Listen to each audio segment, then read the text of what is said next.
Mahirap maging magulang at yun ang totoo. Akala natin ng mga magulang natin may superpowers na kapag humiling tayo sa kanila maibibigay nila agad, pero hindi. Dugo at pawis ang sinasakripisyo niyan. Tapos lalaki kang ungrateful sa magulang mo? Lalaki kang bastos sa magulang mo? Hindi ka nakikinig? Kung matino kang anak, may magbabago sa pag-iisip mo kapag tinapos mo tong video na to. Papasok si tatay madaling araw, hindi kanya na naabutang gising. Tulog ka pa din. Pagod siya galing trabaho. May mga katrabaho siyang kinukupal siya sa trabaho. Walang pahinga, walang tulog. Yung iba kakarampot lang ang sinasahod. Pero patuloy pa rin nagtatrabaho doon kasi kailangan nila ng trabaho na yun para maibigay yung mga pangangailangan nyo. Uuwi siyang pagod na pagod. Pero hindi niya kailangan magmukhang pagod pag uwi sa bahay. Kailangan pagdating dyan sa bahay, energetic pa rin siya para sa inyo. Para ipakita sa inyo ang kasinungalingan na okay lang ang tatay nyo. Masaya sa trabaho tatay nyo. Hindi napapagod si tatay. Kayang bilhin ni tatay lahat ng gusto nating ipabili. Masaya si tatay sa trabaho. Pero hindi.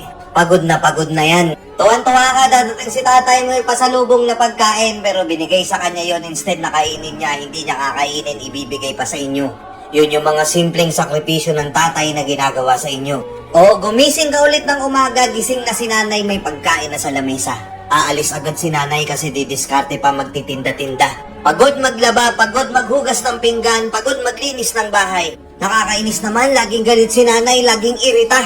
Grabe naman si nanay, bungangera. Basta ang alam lang natin gawin, magkalat ng magkalat. May ibang mga anak pa dyan na grabe kasusutel. Lintek kung sagot-sagutin nila yung mga magulang nila, mga nanay nila. Sabagay, sino ba naman yan? Nanay lang naman yan eh. Dinala ka lang naman yan sa tiyan yan ng 9 na buwan. Nahirapang mga anak.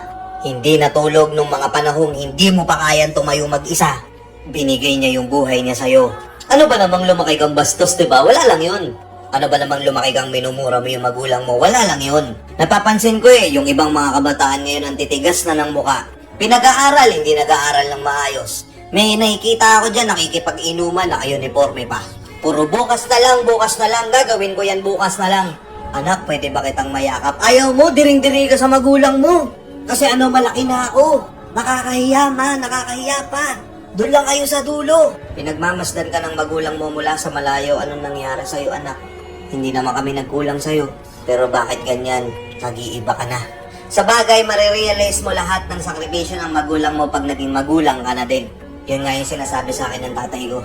Hindi mo kailangang ibalik lahat ng binigay at sinakripisyo ko sa'yo sa pool sa pagkabata mo. Kasi once na nagkaanak ka na, nakabawi ka na sa akin. Hindi ko naiintindihan yun noon sa tatay ko. Pero simula nung nagkaanak ako, doon ko na-realize yung sakripisyo ng magulang. Na may gusto yung anak mo, hindi mo kayang bilhin ang sakit sa kalooban. Tapos sasama pa loob sa'yo ng anak mo. Bilang magulang, tatanungin mo yung sarili mo, bakit ba ganito? Napakahirap ng buhay. Hindi ako pwedeng magpahinga. Kailangan kong maibigay yung maayos na buhay sa anak ko. Kahit nauubos na ako.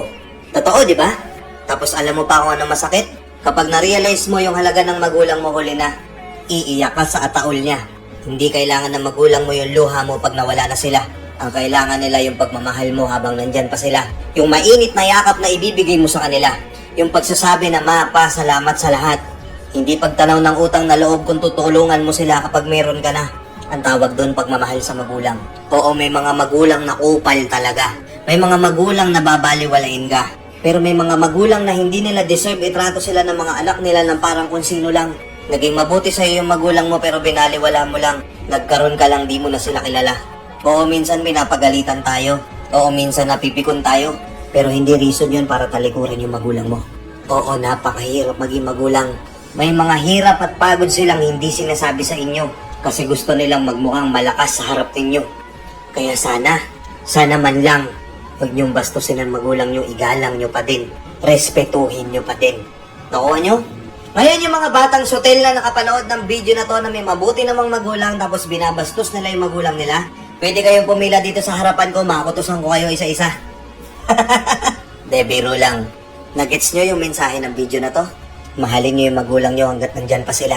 Kasi hindi sila pabata, patanda na sila. Huwag nyong antayin dumating yung punto na wala na sila bago ka pa humingi ng tawad sa kanila. Nakuha mo? Peace out.